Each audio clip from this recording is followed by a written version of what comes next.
नमस्कार दोस्तों, आप देख रहे हैं पनियाल स्टडी।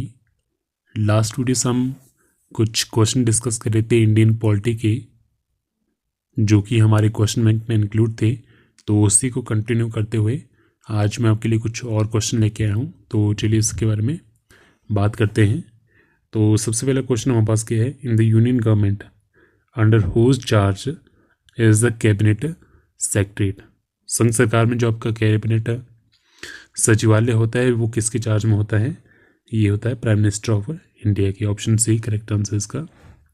और बात करें जो इसका फंक्शन होता है कैबिनेट सेक्रेटरीट का, वो आपका होता है जो सेक्रेटरीट बिल्डिंग है न्यू दिल्ली में रेजिना हिल्स पे। और इससे रिलेटेड एक क्वेश्चन बनता है कि जो हमारे कैबिनेट सेक्रेटरी है वो कौन है, तो उनका नाम है राजीव गुआबा। ठीक है, नेक्स्ट क्वेश्चन क्या है, representative of union territories in Lok Sabha are chosen bye.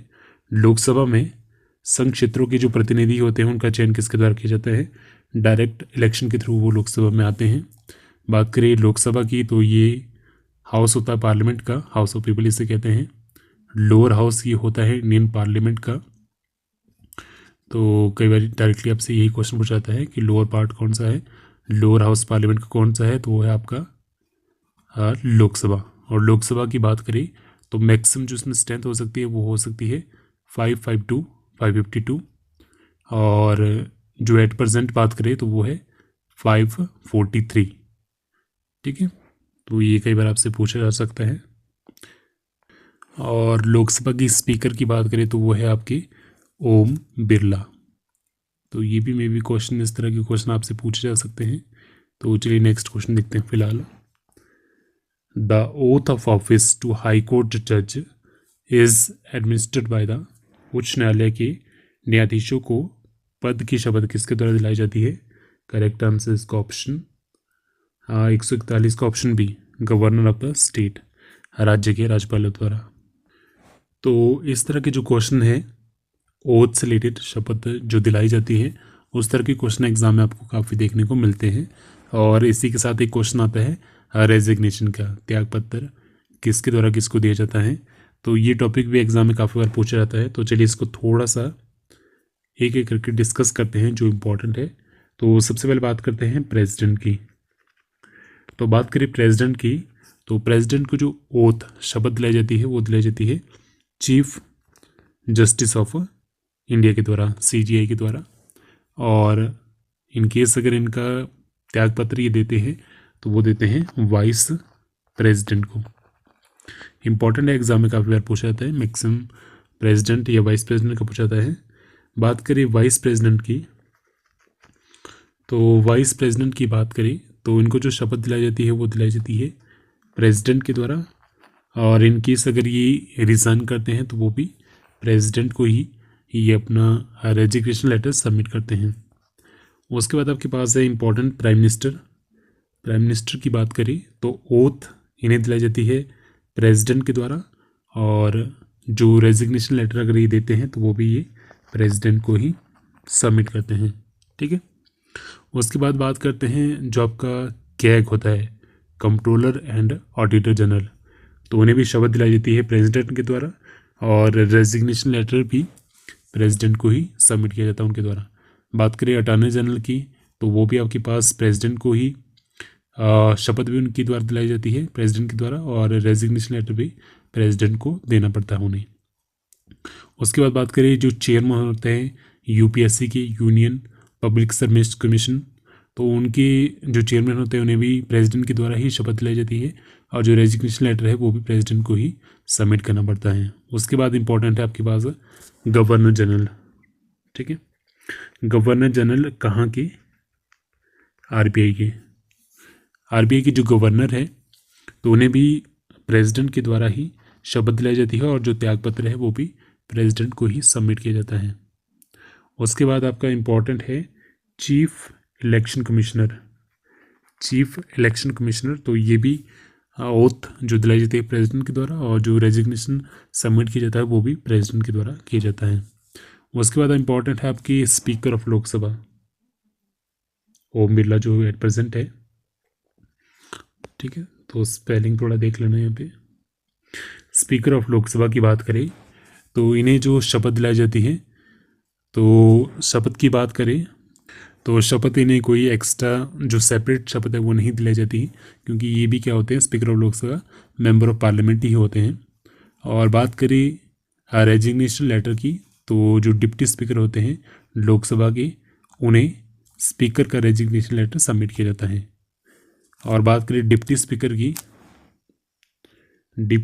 की बात करें तो इन्हें जो शपथ दिलाई जाती है वो प्रेसिडेंट के द्वारा दिलाई जाती है, और जो रेजिग्नेशन लेटर ये सबमिट करते हैं वो स्पीकर को करते हैं लोकसभा की। उसके बाद बात करते हैं इंपॉर्टेंट आपके पास जो member of house of the parliament की बात करें, तो जो भी मेंबर होते हैं पार्लियामेंट के, चाहे आपकी राज्यसभा के हो या फिर लोकसभा के हो, उन्हें जो शपथ दिलाई जाती है वो प्रेसिडेंट के द्वारा ही दिलाई जाती है, और जो रेजिग्नेशन लेटर उनके द्वारा दिया जाता है वो चेयरमैन जो होते हैं अपर हाउस से, या फिर अगर आप अपर हाउस से बिलोंग करते हो राज्यसभा से, तो जो चेयरमैन है उन्हें रेजिग्नेशन लेटर दिया जाता है। अगर आप लोअर हाउस से हो तो जो स्पीकर होते हैं लोकसभा के, उन्हें वो थमा दिया जाता है त्यागपत्र। उसके बाद इंपॉर्टेंट आपके पास क्या है, गवर्नर की बात करें तो इन्हें जो शपथ दिलाई जाती है वो दिलाई जाती है chief justice of high court के द्वारा, chief justice of high court, ठीक है। और जो रेजिग्नेशन लेटर है वो प्रेसिडेंट को दिया जाता है। बात करें चीफ मिनिस्टर की, सीएम की बात करें स्टेट की, तो गवर्नर के द्वारा शपथ दिलाई जाती है, और जो रेजिग्नेशन लेटर है वो भी गवर्नर को ही दिया जाता है। उसके बाद बात करें चीफ जस्टिस जो होते हैं हाई कोर्ट के, तो उन्हें जो शपथ दिलाई जाती है वो दिलाई जाती है गवर्नर के द्वारा, और जो रेजिग्नेशन लेटर है वो दिया जाता है प्रेसिडेंट को, ठीक है। तो अगर आपको नहीं पता तो आप इन्हें नोट कर सकते हो साथ ही साथ। और जो अदर जजेस होते हैं उनका भी सेम प्रोसीजर रहता है एज आपकी जैसे चीफ जस्टिस का रहता है। बाकी उसके बाद आपके जो चेयरमैन होते हैं स्टेट पब्लिक सर्विस कमीशन की, तो उन्हें जो शपथ दिलाई जाती है वो भी गवर्नर के द्वारा दिलाई जाती है, और रेजिग्नेशन लेटर जाता है आपका प्रेसिडेंट को, ठीक है।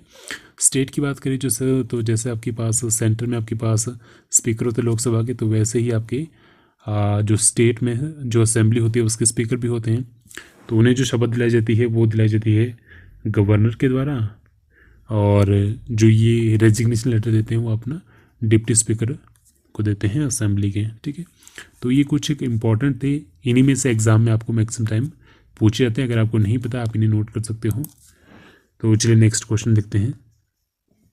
The residuary power of legislation in case of Jammu Kashmir belongs to the, Jammu Kashmir के संदर्भ में जो विधायी अवशिष्ट शक्तियाँ हैं ये किसके पास है? करेक्ट आंसर इसका ऑप्शन बी, स्टेट लेजिस्लेचर के पास, ठीक है। नेक्स्ट क्वेश्चन देखते हैं। बाहत इज द करेंसी ऑफ, तो बाहत कहाँ की मुद्रा है? तो ये है आपकी थाईलैंड की, ऑप्शन बी करेक्ट आंसर इसका। तो इस तरह की क्वेश्चन भी एग्जाम में काफ़ी इंपॉर्टेंट है, क्योंकि ये पूछे जाते हैं। कैपिटल और जो करेंसी है अलग अलग देशों की इंपॉर्टेंट है। तो यहाँ पे बात कर लेते हैं इंडोनेशिया की। तो इंडोनेशिया की है इंडोनेशियन रुपया, ठीक है। इंडोनेशियन रुपया यहाँ की करेंसी है। थाईलैंड की होगी आपकी बहाट। बात करें मलेशिया की, तो मलेशिया की है मलेशियन रिंगिट, ठीक है। बात करें म्यांमार की, तो म्यांमार की आपकी है कयात। इनके इसमें भी आपसे इन्हीं में से किसी एग्जाम पूछे जाए। नेक्स्ट क्वेश्चन क्या है? The idea of suspension of fundamental right during the emergency. तो ये क्वेश्चन ऑलरेडी मैं पहले भी डिस्कस कर चुका हूँ जब हमने बात की थी सोर्सेज की। तो मैक्सिमम जो इंपॉर्टेंट आपके पास हमारे कॉन्स्टिट्यूशन में चीज़ें हैं, तो मैंने सारी डिस्कस करी थी, उसमें ये भी कवर थी आपकी जो सस्पेंशन की हमने बात की थी कि हमारे संविधान में इन केस अगर देश में कोई भी इमरजेंसी लगती है आर्टिकल 352 के अंतर्गत, 356 या 360 के अंतर्गत, तो उसमें हमारे क्या होते हैं कुछ एक फंडामेंटल राइट सस्पेंड किए जाते हैं। तो जो सस्पेंशन प्रोसीजर है वो कहाँ से लिया गया है? ये लिया गया है आपका, तो करेक्ट आंसर क्या है इसका? ऑप्शन भी जर्मनी से, ठीक है, जर्मनी से लिया गया है। Suspension of fundamental right during emergency. Emergency कौन से आपके पास? आर्टिकल 352, 356, 360। 352 आपके पास क्या है? नेशनल इमरजेंसी, 356 इसे प्रेसिडेंट रूल भी कहते हैं, और साथ ही साथ इसे स्टेट इमरजेंसी भी कहते हैं, और 360 आपके पास क्या है, फाइनेंशियल इमरजेंसी। ठीक है, तो कल हमने बात की थी 352 की, तो यहाँ पे एक क्वेश्चन में और आपको बता देता हूँ जो एग्जाम पूछा जाता है, वो है आर्टिकल 360 का, जो है फाइनेंशियल इमरजेंसी, वित्तीय आपातकाल। तो क्वेश्चन कुछ इस तरह से एग्जाम में आपको पूछा जाएगा, जैसे कि कल क्वेश्चन था कि नेशनल इमरजेंसी कितनी बार लगी है, तो 3 बार लगी है। ठीक है, वैसे ही क्वेश्चन बन के आता है कि हमारे देश में अभी तक फाइनेंशियल इमरजेंसी, वित्तीय आपातकाल कितनी बार लगा है, तो आंसर क्या रहेगा उसका, 0। ठीक है, तो अभी तक हमारे देश में फाइनेंशियल इमरजेंसी नहीं लगी है। ठीक है, तो आज के लिए इस वीडियो में फिलहाल इतना ही। So thank you so much. In case अगर आपको वीडियो अच्छी लगी हो, अगर आप परचेज करना चाहते हो, ये हमारा जो क्वेश्चन बैंक है ये आपके हर एक एग्ज़ाम के काम आएगा, चाहे आप किसी भी एग्ज़ाम की तैयारी कर रहे हो, हमीरपुर बोर्ड की, तो ये आपके काफ़ी काम आएगा। इसमें जो क्वेश्चन है डायरेक्टली क्वेश्चन ना पढ़े, ठीक है, जैसे इस तरह के क्वेश्चन आ रहे हैं, तो उससे रिलेटेड जो भी क्वेश्चन आपको लगता है कि बन पाएंगे, जिनकी चांसेस है एग्ज़ाम में, तो उन्हें आप अडॉप्ट कर सकते हो। तो इस तरह अगर इसमें 400 के आसपास के क्वेश्चन है, तो आप वहीं से पूरे टॉपिक क्लियर कर सकते हो, और 400 से ही आप 4000 क्वेश्चन भी बना सकते हो। तो इनकेस अगर आपको चाहिए तो आप मुझे व्हाट्सअप कर सकते हो 9882547254 पे। बाकी जानकारी आपको यहाँ पे दे दी जाएगी। Thank you so much.